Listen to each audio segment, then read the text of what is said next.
kasih kehadiran teman-teman jurnalis dan teman-teman warga juga yang dapat hadir gitu ya ke kantor kami LBH Jogja dalam agenda konferensi pers ini ya pernyataan sikap dan pengaduan terhadap Komisi Nasional Hak Asasi Manusia terkait dengan peristiwa yang terjadi Jumat pekan lalu gitu ya, yang berada di Desa Wadas gitu.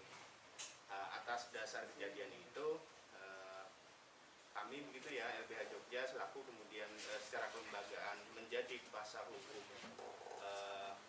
warga dalam hal ini, dan kebetulan juga gitu ya di saat itu yang juga menjadi korban gitu ya, ataupun orang yang mendapati represivitas dari kepolisian itu adalah dua anggota dari LBH Jogja gitu ya. Maka kemudian dalam acara siang hari ini itu memang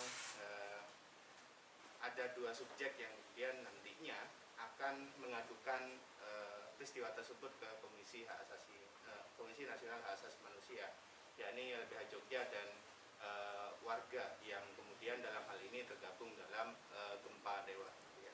Nah, sini perkenalkan, nama saya Abdul Malik Abdom, saya dari LBH Jogja. Di samping kiri saya ini ada Julian Dwi Prastia gitu ya, Kepala Divisi Advokasi LBH Jogja gitu ya. Di samping kanan saya ini ada Mas Kadir gitu ya, perwakilan dari warga. Lalu kemudian di samping kanan saya itu ada Mas Nawab yang kemudian nanti dia akan menceritakan soal kronologi kejadian dan lain sebagainya gitu ya. Lalu kemudian yang terakhir Mas Yogi Zulfadli selaku Direktur LBH Yogyakarta gitu. Nah, ada ini ya, ada 4 termin pembahasan gitu ya dalam konferensi pers kita hari ini yang akan dimulai dari Mas Nawab terkait dengan kronologi apa yang terjadi di hari Jumat pekan lalu gitu ya, karena berhubung beliau juga menjadi salah satu korban dari represivitas aparat. Monggo waktu dan tempat kami persilahkan. Perkenalkan, nama saya Nawab. Jadi kronologi kejadian dari Jumat kemarin itu sekitar jam 11:30-12-an itu warga melakukan mujahadah ya. Terus ada itu rombongan aparat kan, sekitar personilnya 400-an aparat. Dia memaksa masuk ke Desa Wadas. Warga itu mujahadah itu untuk dalam rangka untuk itu menolak sosialisasi. Dan saya itu kan posisinya di atas megang HP gitu, kronologi dan saya ditangkap. Pas saya cuman moto-moto, saya video kondisi cuaca itu saya bukan di jalan, tapi saya di atas, nggak turun ke jalan. Dan posisi itu rata-rata pada puasa juga ya. Dan saya itu teriak-teriak aja enggak gitu, apalagi jadi provokator anarkis gitu, enggak sama sekali. Pas ke posisi chaos, saya turun ke jalan, dengan saya kan ada teriak jangan diputus gitu, ada polisi yang bilang gitu. Saya tetap megang HP gitu. Nah, posisi itu saya langsung ada yang ngintip saya gitu. Saya diangkut ke mobil. Nah, di dalam mobil itu mungkin biar nggak kelihatan warga, saya diperlakukan represif dari aparat di situ. Dan teman-teman yang lain kan juga kebanyakan yang mendapatkan itu pas posisi di dalam mobil, mungkin biar nggak kelihatan. Dari warga juga yang mendapat kekerasan itu kan pas posisi bertahan. Jadi aparat itu memaksa masuk ke dalam dan warga tetap bertahan di situ kan. Ada yang mendapat pukulan di sini kan posisi warga duduk. Nah, aparat tetap memaksa masuk. Jadi gini, ada yang tetap dipukulin pakai kayu, ada yang keinjak-injak juga jadinya di situ. Ada ibu-ibu juga yang dorong-dorongan gitu ya. Nah, teman-teman itu ada yang ketangkap itu kan, ada yang cuma megang HP, ada yang dituduh itu bawa gitu. Padahal itu cuma cewek yang masih umur 16 tahun belum dapat KTP juga belum, itu tetap diangkut. dan ada sebuah rilis berita yang bilang bahwa provokator yang ditangkap itu adalah provokator anarkis gitu, 11 orang. Padahal setahu saya itu warga dan pendamping hukum itu nggak ada yang provokator di situ. Bahkan ada yang cuman teman saya itu dia lihat aparat yang oknum aparat yang berkata bahwa yang berkata-kata gitulah, nggak sepantasnya ya berkata kasar gitu.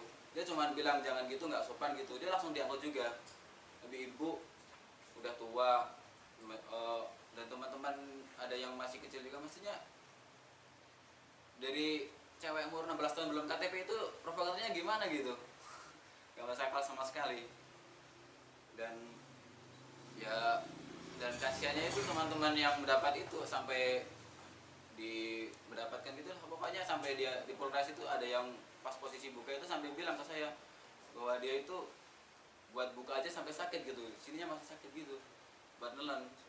Padahal dia nggak salah, dia cuman bilang sama itu oknum aparat jangan berkata gitu, nggak sopan gitu bilangnya, diangkut juga. Dan soal ini opini yang soal sekarang kan ada opini atau isu narasi yang membentuk narasi bahwa warga Wadas itu ditunggangi dari pihak luar gitu ya. Saya ingin menjelaskan bahwa dari awal perjuangan warga itu sebelum ada pendamping hukum dari LBH atau solidaritas itu udah emang menolak. Jadi dari dulu sampai sekarang ada itu tuh sama aja menolak, jadi nggak ada perbedaan gitu, tetap sama menolak. Dan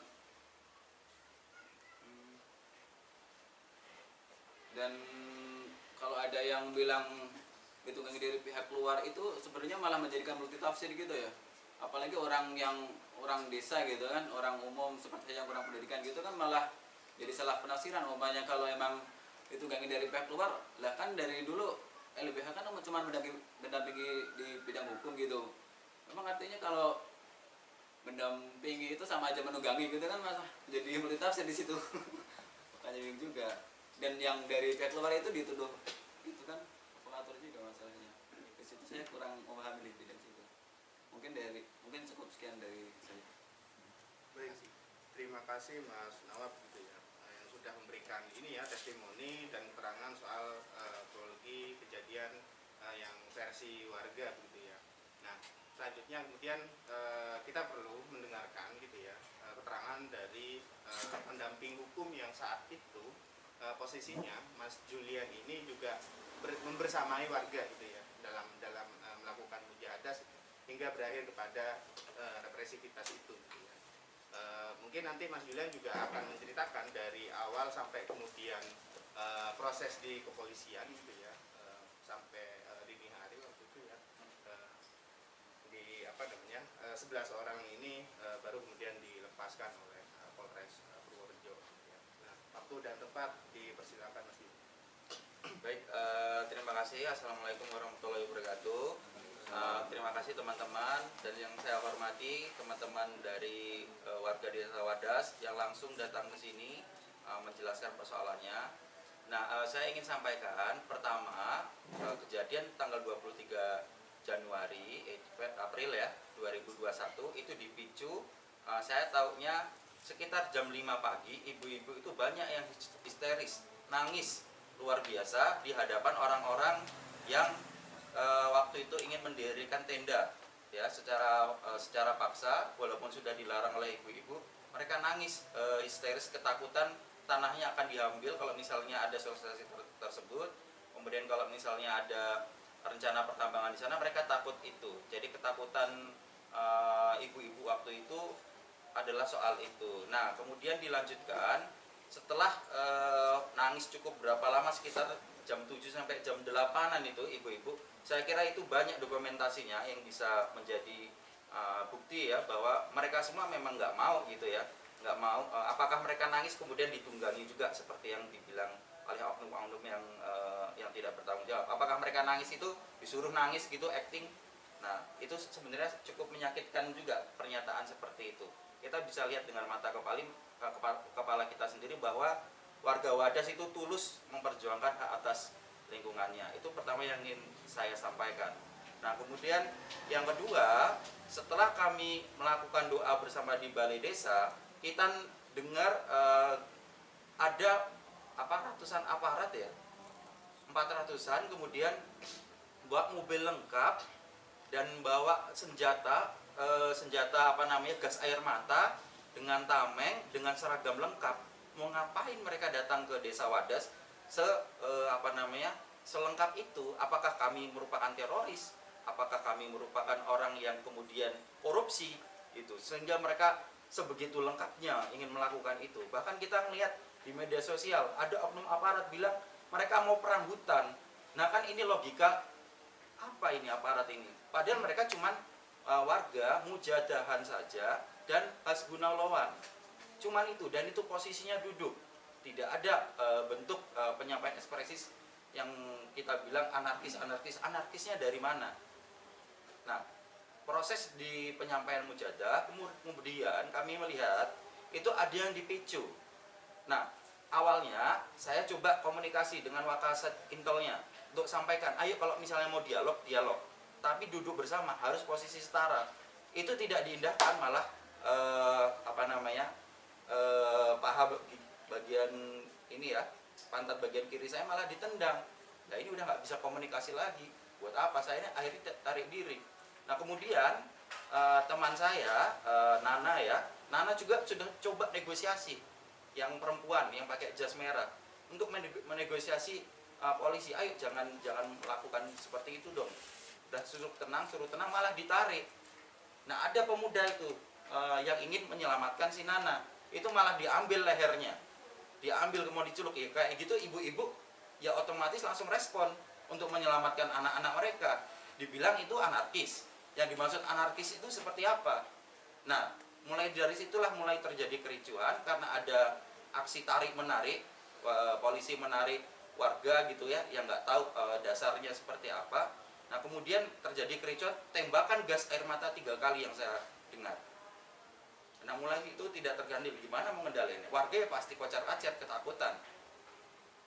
Nah, itu proses di sana. Jadi tidak ada tindakan-tindakan yang menurut saya tindakan anarkis itu tidak ada, karena mereka semua berangkat dari kesadaran semua. Kalau misalnya polisi nggak datang, apa kemarin yang ingin mendirikan tenda warga mau anarkis? Nggak juga. Buktinya damai juga dan hanya berdoa saja.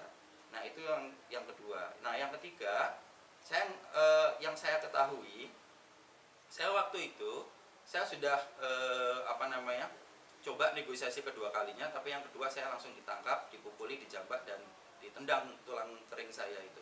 Nah, saya dimasukkan ke dalam dalam mobil itu. Nah, nggak berhenti di situ. Setelah terjadi kekerasan itu dan warga bubar, nggak berhenti di situ. Aparat itu keliling pawai, keliling desa. Ya, kita di dalam mobil kan menyaksikan itu ya. Keliling itu ke desa. Maksudnya apa gitu? Banyak anak kecil di sana, banyak orang tua di sana. Apa niatnya? Kepolisian keliling dengan brigade mobilnya itu, ya, dengan pasukannya, dan mencopoti aspirasi warga. Nah, menurut saya hal-hal seperti ini nggak patutlah dilakukan oleh seorang satuan aparat gitu ya. Dia pawai gitu kan, habis melakukan kekerasan seperti itu, bawa senjata dengan pasukannya, dan bahkan sampai dikejar-kejar di dalam rumah. Nah, ini aparat mau nyari siapa sih? Warga ini cuma menyampaikan aspirasi. Nah, proses saya ditangkap sebenarnya nggak sekali dengan alasan pakai sarung. Nah, ini menurut saya ingin sampaikan, saya waktu itu ya jam 5 itu saya pakai pakaian yang saya pakai tidur. Jadi saya nggak sempat mandi, saya nggak sempat ganti baju. Nah, saya langsung dampingi teman-teman. Nah, alasan polisi nggak tahu karena saya bukan pendamping hukumnya atau tidak menunjukkan pendamping hukum. Saya kira itu merupakan pertanyaan yang patut kita pertanyakan juga. Karena beberapa minggu sebelumnya, saya itu pernah audiensi dengan Kapolres, dengan jajarannya, mendampingi Wadon Wadas untuk bilang jangan sampai ada intimidasi, jangan sampai ada kekerasan terhadap masyarakat. Itu terdokumentasikan. Teman-teman bisa lihat. Jadi kalau mereka tidak tahu saya kuasa hukumnya, aneh. Itu satu. kepada Pak Rizal. Saya ketemu sama Pak Rizal langsung, tetap langsung dengan Pak Rizal. Kedua, di sana di Desa Wadas itu ada namanya Kapolsek Gebang kalau nggak salah. Ya, kalau tidak salah ada namanya Kapolsek Gebang yang tinggal di sana, hidup tinggal di Desa Wadas ya. Namanya Supri kalau nggak salah ya. Kalau nggak salah namanya Supri. Saya pernah datang langsung ke rumahnya, ngomong saya kuasa hukumnya warga. Bahkan saya disediakan oleh istrinya, namanya kalau nggak salah Bu Rita ya, itu diberikan bakso. Dia bilang katanya ya saya sudah bilang saya kuasa hukum dan lain sebagainya. Supri ada di situ juga, ada di Polsek juga. Diem saja. Nah, indikasi pembiaran ini saya bisa katakan bahwa negara bisa saja melakukan pelanggaran ketika dia hanya diam. Harusnya dari awal dia bilang itu kuasa hukumnya. Nah, saya kira kalau alasan penangkapan terhadap kuasa hukum itu merupakan pelecehan bagi profesi satu. Kemudian saya sebagai manusia martabatnya dijatuhkan juga di sana, karena tidak mendapatkan proses yang baik juga dalam proses penangkapan maupun penyitaan. Nah, itu mungkin yang bisa saya sampaikan ya. Mudah-mudahan memberikan penjelasan. Ya, terima kasih Mas Julian sudah menceritakan soal kronologi sehingga sampai kemudian ada yang namanya stigmatisasi dan lain sebagainya. Selanjutnya kemudian kita beralih ke Mas Kadir gitu ya, untuk menceritakan dan mengupdate gitu ya posisi warga saat ini itu bagaimana pasca terjadi represivitas di hari Jumat pekan lalu itu. Monggo Mas Kadir, waktu dan tempat saya persilakan. Langsung saja, saya perwakilan dari warga ingin menjelaskan kondisi terkini warga Desa Wadas. Semenjak hari Jumat kemarin, perilaku pihak kepolisian itu sudah menyalahi aturan yang sangat banyak, termasuk kepada ibu-ibu. Ibu-ibu di sana diperlakukan yang tidak sewajarnya lah. Untuk kalau kondisi warga terkini sekarang, kondisinya masih semangat dan masih tetap menjalankan mujahadah dan hal-hal yang bisa membangkitkan semangat untuk perjuangan kita ke depan. Mungkin itu saja yang bisa saya sampaikan. Terima kasih Mas Kadir. Selanjutnya kita akan ke Mas Yogi, Direktur LBH Yogyakarta gitu ya. Mungkin nanti beliau akan merefleksikan gitu ya terkait dengan aturan-aturan hukum dan hak asasi manusia di Indonesia, lalu kemudian dikontekstualkan pada kejadian di Desa Wadas itu gitu ya. Mungkin Mas Yogi ini ya sekalian kemudian beliau juga menceritakan terkait dengan pengaduan dugaan pelanggaran HAM ini ke Komnas HAM. Silakan Mas. Ya, baik. Assalamualaikum warahmatullahi wabarakatuh.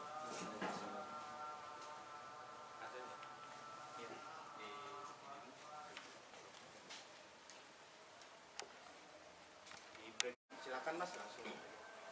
Iya, terima kasih Mas Alex. Selamat siang kawan-kawan media. Selamat siang teman-teman Wadas dan kawan-kawan jaringan. Mungkin langsung saja, kalau yang berkaitan dengan kronologi kejadiannya, secara runtut rinci sudah disampaikan oleh Kadir, terus sama Nawaf, sama tadi Julian juga sudah banyak memaparkan dari versi kuasa hukum, termasuk kemudian bagaimana peristiwa yang terjadi saat dia ditangkap, pun juga di banyak media sudah banyak tersebar begitu. Saya akan sampaikan saja bahwa seluruh peristiwa yang tadi disampaikan oleh Julian, oleh Nawaf, oleh Kadir, kami lihat atau kami indikasikan sebagai satu peristiwa, diduga sebagai satu peristiwa pelanggaran hak asasi manusia yang dilakukan oleh Kapolres Purworejo beserta anggotanya di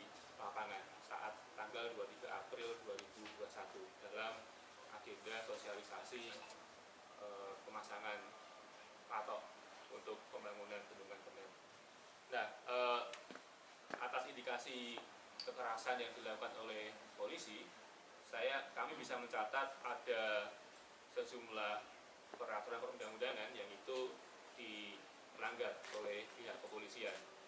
Kami mencatat paling tidak ada 5 aturan hukum, baik hukum pidana maupun hukum yang mengatur tentang hak asasi manusia yang itu diabaikan, dikesampingkan, dilanggar oleh kepolisian. Utamanya dalam hal ini adalah Kapolres Purworejo beserta anggota-anggotanya.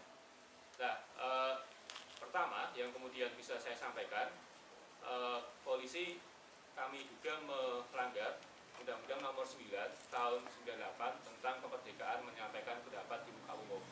Di mana di dalam undang-undang itu pada pasal 18 sudah sangat jelas dikatakan bahwa barang siapa dengan kekerasan atau ancaman kekerasan menghalang-halangi hak warga negara untuk menyampaikan pendapat di muka umum yang telah memenuhi ketentuan undang-undang itu bisa dipidana dengan pidana penjara paling lama 1 tahun. Nah, dari unsur pasal 18 ini kita bisa melihat di lapangan dengan melandaskan dari berbagai peristiwa dan informasi yang sudah terungkap, kita melihat ada indikasi kekerasan, bahkan ada indikasi ancaman kekerasan yang itu dilakukan oleh anggota kepolisian di Desa Wadas pada saat tempo hari.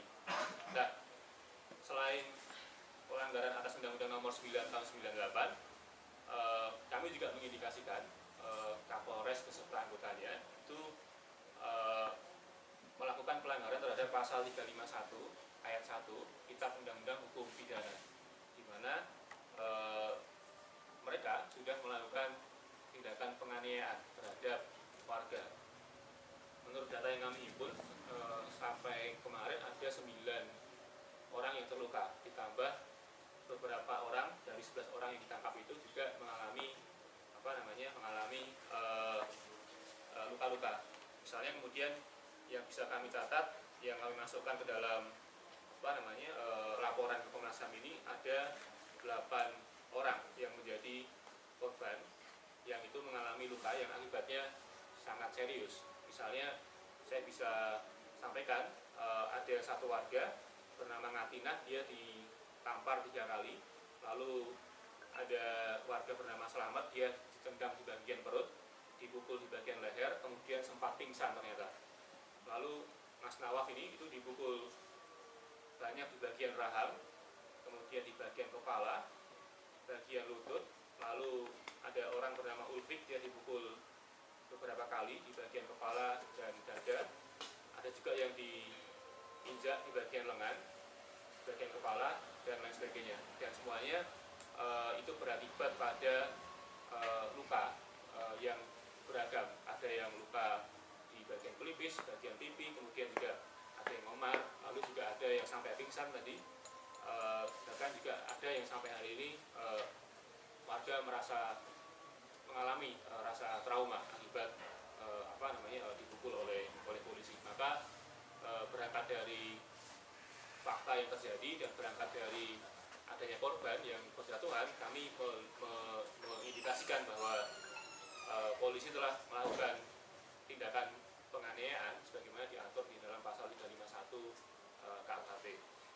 Selain itu, yang ketiga, polisi juga diindikasikan itu melakukan tindakan pelanggaran pasal 170 KUHP, di mana di dalam pasal tersebut sudah sangat jelas diatur bahwa barang siapa dengan terang-terangan dan dengan tenaga bersama menggunakan kekerasan terhadap orang atau barang, maka bisa diancam pidana penjara paling lama 5 tahun 6 bulan. Kalau tadi yang penganiayaan itu pidana penjara paling lama 2 tahun 8 bulan atau denda paling banyak Rp4.500. Nah, itu beberapa aturan pidana yang kemudian kami duga dilanggar oleh Kapolres beserta anggotanya. Selain aturan-aturan pidana, kami juga mencatat dan menganalisis ada sejumlah perundang-undangan tentang hak asasi manusia yang itu juga diabaikan, dilanggar oleh polisi. Kami bisa mencatat ada kurang lebih 5 atau 6 pasal di dalam Undang-Undang Nomor 39 Tahun 99 tentang hak asasi manusia yang itu dilanggar oleh polisi. Pertama, pasal 3 itu sudah sangat jelas mengatur bahwa setiap orang itu berhak atas perlindungan hak asasi manusia dan kebebasan dasar manusia tanpa diskriminasi. Terus di pasal 9-nya itu sudah sangat jelas dikatakan bahwa setiap orang, termasuk warga Wadas, termasuk kuasa hukum, itu berhak atas rasa tentram, rasa aman, damai, bahagia, sejahtera lahir dan batin. Lalu di pasal 24 ini berkaitan dengan agenda mujahadahannya, itu sudah juga dijamin oleh undang-undang, di mana setiap orang itu berhak berkumpul. Berkumpul itu bisa apa saja aktivitasnya, termasuk kemudian bermujahadahan, menyampaikan aspirasi, menyampaikan keberatan atas satu kebijakan pemerintahan, itu bagian dari hak asasi manusia, yaitu hak untuk berkumpul, dengan apalagi dengan maksud yang damai. Artinya ketika unsur ini sudah terpenuhi, maka tidak boleh itu kemudian negara melalui aparaturnya, melalui polisi itu melakukan tindakan-tindakan represivitas, termasuk melakukan tindakan pembubaran, apalagi ditambah dengan pembubaran dengan tindakan-tindakan kekerasan. Dan kemudian di pasal 29 itu juga sangat jelas dikatakan bahwa setiap orang itu berhak atas perlindungan diri pribadi, keluarga, kehormatan, martabat, dan hak miliknya. Kita melihat itu semua dilanggar oleh polisi. Kemudian di pasal 30 itu juga sangat jelas dikatakan setiap orang berhak atas rasa aman dan tentram serta perlindungan terhadap ancaman ketakutan untuk berbuat atau tidak berbuat sesuatu. Lalu di pasal 33-nya itu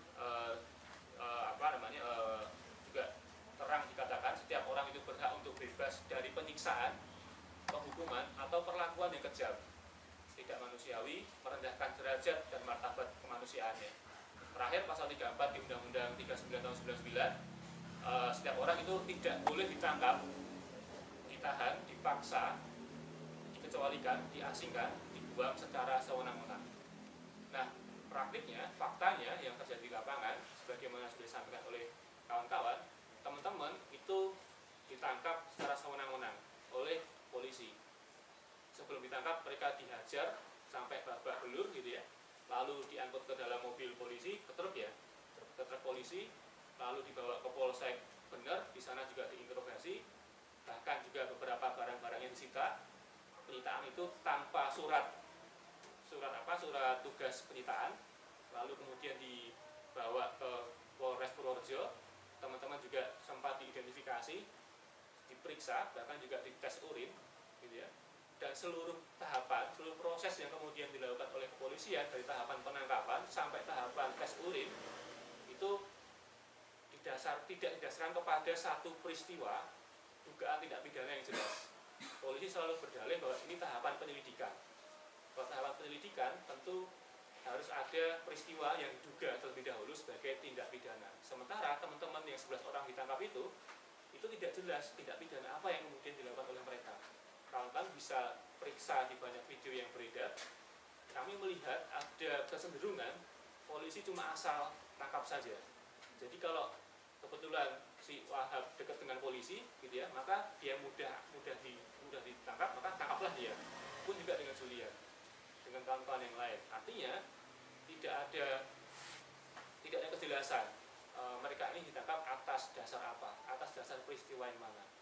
Bahkan kemudian belakangan mereka dituduh sebagai provokator. Pertanyaannya bagaimana cara menilai polisi? Bagaimana caranya polisi bisa menilai mereka provokator sementara model penangkapan yang serampangan, penangkapan yang acak, yang kemudian asal tangkap saja. Saya kira itu jadi problem di mana kami kemudian melihat itu sebagai bentuk penangkapan yang dilakukan secara sewenang-wenang oleh polisi. Nah, yang kedua teman-teman, yang berikutnya yang kemudian juga undang-undang yang kemudian dilanggar oleh polisi itu adalah Kovenan Internasional tentang hak sipil politik, di mana Kovenan ini sudah diratifikasi oleh Indonesia pada tahun 2005 dengan Undang-Undang Nomor 12 tahun 2005, di mana di pasal 9-nya sudah sangat jelas dikatakan bahwa setiap orang itu atas kebebasan dan keamanan pribadi. Tidak seorang pun itu dapat ditangkap atau ditahan secara sewenang-wenang, tidak seorang pun dapat dirampas kebebasannya kecuali berdasarkan alasan-alasan yang sah dan sesuai dengan prosedur yang ditetapkan oleh hukum. Sekali lagi saya ingin tegaskan bahwa seluruh proses tahapan penangkapan yang dilakukan oleh polisi terhadap 11 orang dan sebagian besar warga Wadas itu tidak sesuai dengan KUHAP, Kitab Undang-Undang Hukum Acara Pidana. KUHAP kemudian diabaikan, dikesampingkan oleh polisi.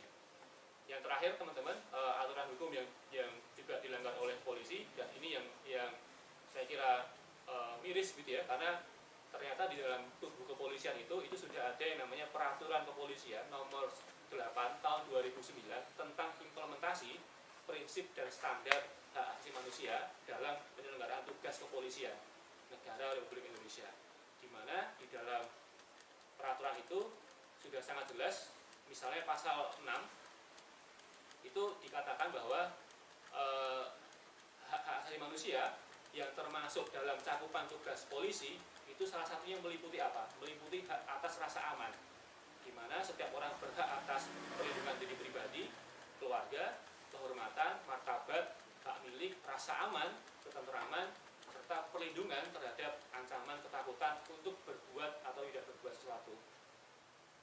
Di huruf D-nya itu juga dijelaskan bahwa termasuk hak untuk bebas dari penangkapan sewenang-wenang, hak bebas dari penghilangan secara paksa. Di samping itu teman-teman, di pasal 11 di Perkap tersebut itu sudah sangat terang dikatakan bahwa setiap petugas polisi, petugas Polri itu dilarang melakukan satu penangkapan dan penahanan secara sewenang-wenang dan tidak berdasar hukum. Yang kedua, dilarang untuk melakukan penyiksaan tahanan atau terhadap orang yang disangka terlibat dalam kejahatan. Yang ketiga, dilarang untuk melakukan penggeledahan dan penyitaan atau penyitaan yang tidak berdasarkan hukum. Yang terakhir, dilarang menggunakan kekerasan dan atau senjata api yang berlebihan. Itu peraturan internal Polri. Tapi polisi itu dengan mudahnya mengabaikan aturan yang sudah dia buat sendiri. Saya kira itu jadi persoalan serius di dalam kasus ini. Nah, berangkat dari aturan-aturan hukum itu teman-teman, kami kemudian mengindikasikan bahwa polisi sudah melakukan tindakan pelanggaran hak asasi manusia dengan beberapa variabel kekerasan. Ada kekerasan, kemudian ada ancaman kekerasan, ada penganiayaan, dan ada pengeroyokan yang dilakukan oleh aparat kepolisian.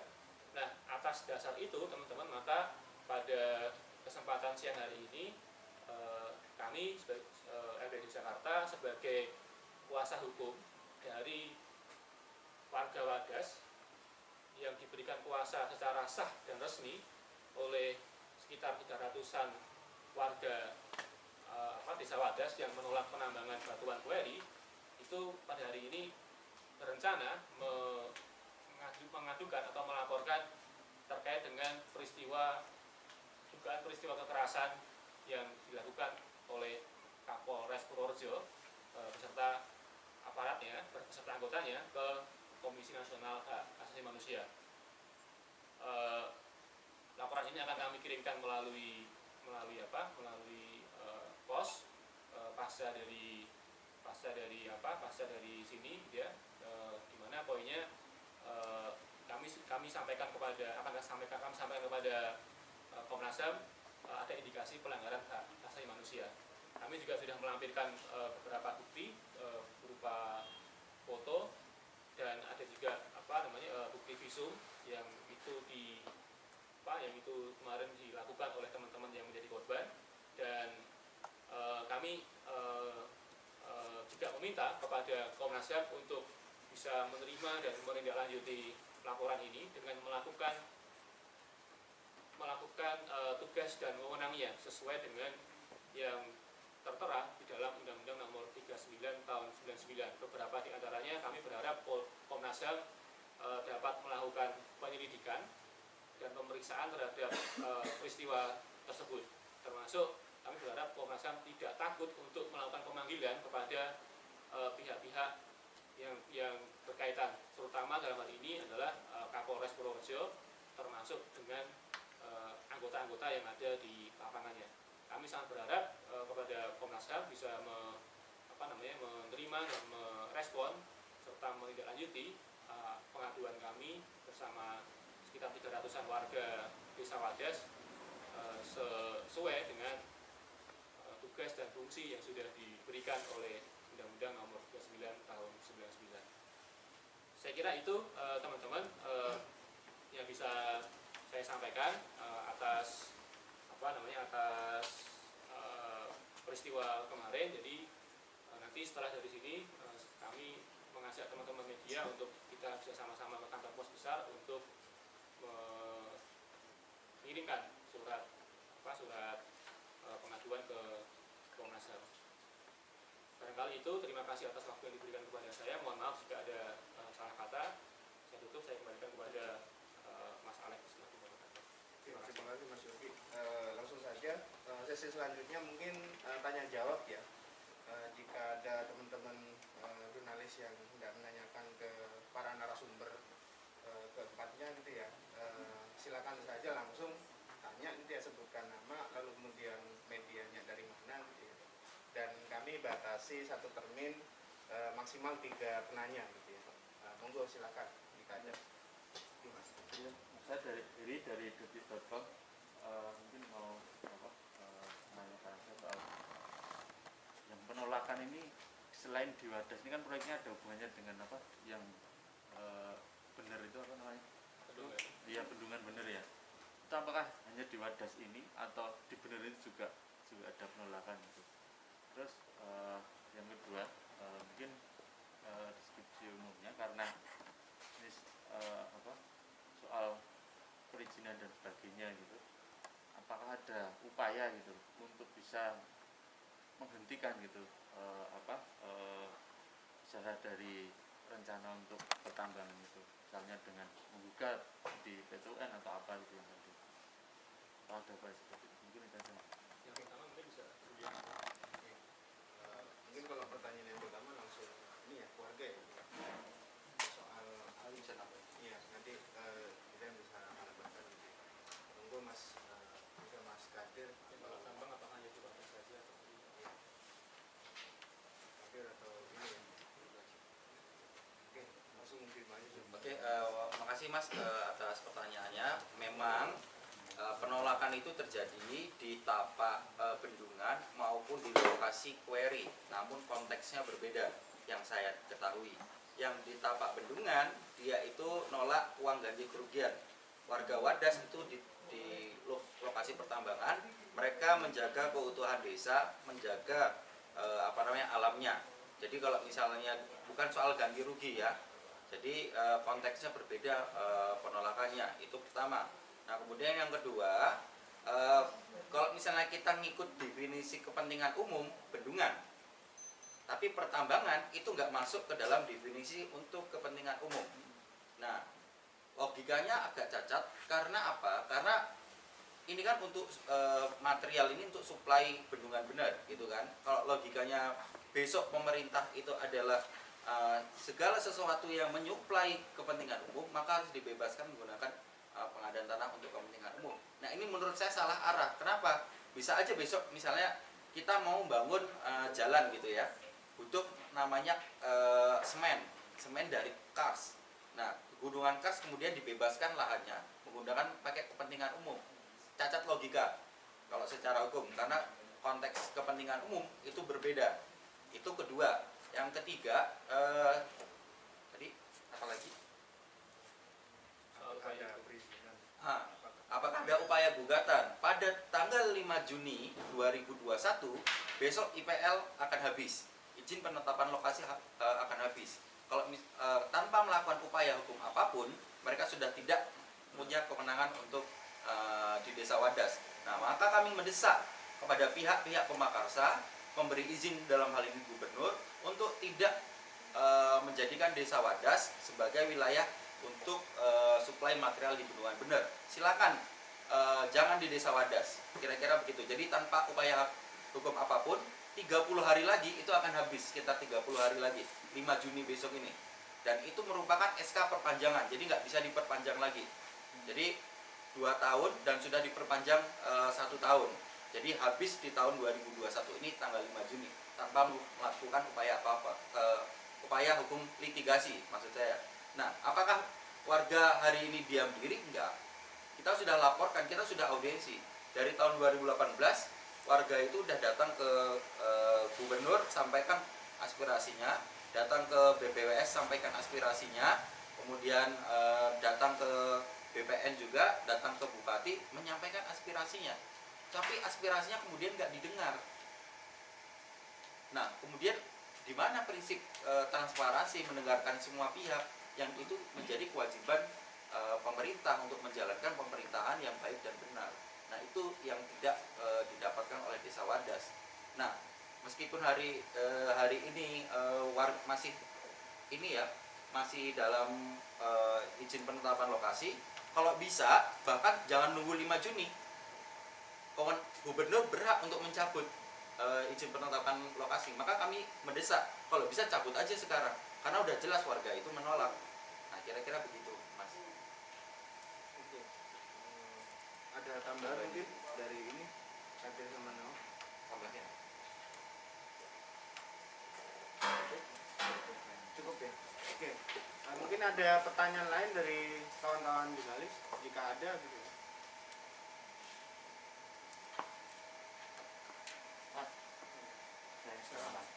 Ada upaya untuk kemudian melakukan gugatan ke PT UN tentang mekanisme penyusunan AMDAL yang kemudian tidak sesuai. Oke. Ya Mas, kalau bicara soal upaya hukum bicara upaya hukum kemungkinan selalu ada Mas. Cuman kan kemudian kami perlu kaji satu-satu terlebih dahulu, mengingat ada banyak bahan yang itu perlu didiskusikan lebih dahulu. Jadi kalau peluang hukum ada beberapa pilihan jalan, tapi selalu ada kemungkinan. Cuman kemungkinannya akan diambil kapan atau akan diambil apa tidak, itu tentu kami perlu berkoordinasi lebih dahulu dengan warga, karena hari ini kondisinya warga tentu sedang berfokus pada kondisi pasca kemarin ada kekerasan dari aparat. Gitu, Mas. Ya, nambahin dari Mas Yogi ya.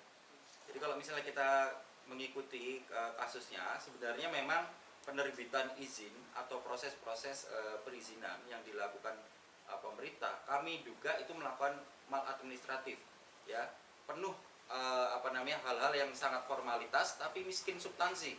Warga Wadas dalam proses penyusunan AMDAL itu tidak pernah dilibatkan, bahkan saran, pendapat dan tanggapan itu tidak pernah dilibatkan warga Wadas. Nah, itu jadi dari penyusunannya saja itu sudah terjadi maladministrasi. Nah, menjawab pertanyaan kedua, bagaimana upaya gugatan? Upaya gugatan masih ada, cuman waktu itu ceritanya warga Wadas itu lapor ke LBH sekitar tahun 2018, lebih dari 90 hari untuk menggugat di PT UN. Nah, di sini kan sebenarnya begini, harusnya Pemakarsa itu diberikan pemahaman bahwa warga itu punya hak untuk menolak, ya. Kalau menolak, kamu harus melakukan gugatan. Nah, ini penutupan akses informasi dan pelibatan masyarakat, menurut kami ini merupakan pelanggaran juga. Bagaimana akses keadilan bagi masyarakat bisa tercapai kalau warganya nggak dikasih tahu? Petani apa tahu waktu 90 hari. Nah, itu yang tidak dijalankan kewajiban oleh pemerintah. Nah, saya kira itu adalah pelanggaran dari pemerintah juga.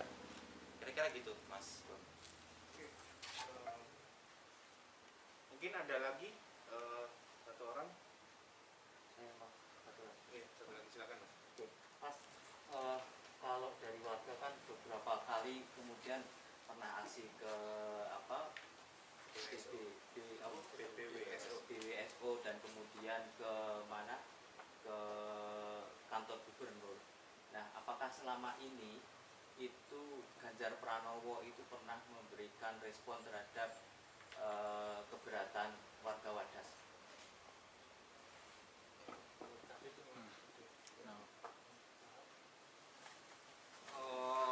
Soal keputusan gubernur, saya sebagai warga Wadas saya kira nggak ada berkelanjutan dari apa aspirasi warga yang disampaikan ke sana gitu. Sampai sekarang itu masih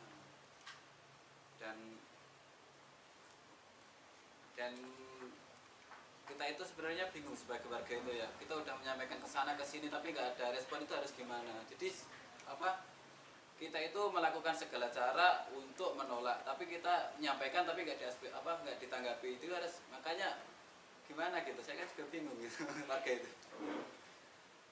Dan apapun caranya kan akan kita lakukan selagi itu memungkinkan untuk bisa menolak gitu. Makanya itu kemarin kita melakukan mujahadah di jalan itu sebagai salah satu cara untuk menolak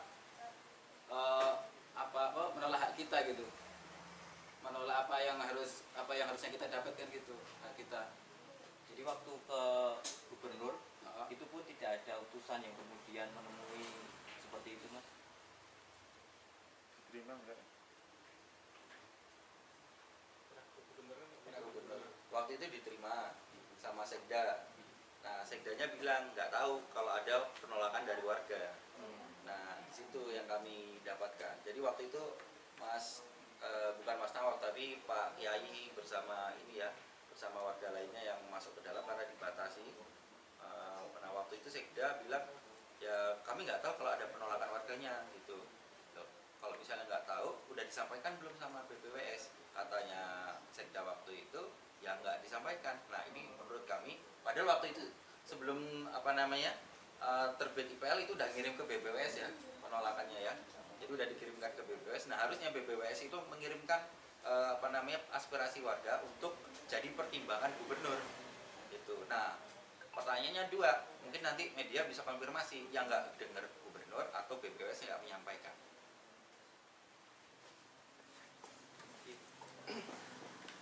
Cukup ya teman-teman untuk sesi tanya jawabnya gitu ya. Ini sekalian ini ya, saya ingin mengajak teman-teman jurnalis untuk ini ya terlibat dan menemani kami gitu ya untuk mengirim surat pengaduan ke Komnas HAM Republik Indonesia di pos besar, di kantor pos besar gitu ya. Kurang lebihnya begitu acara konferensi pers siang hari ini.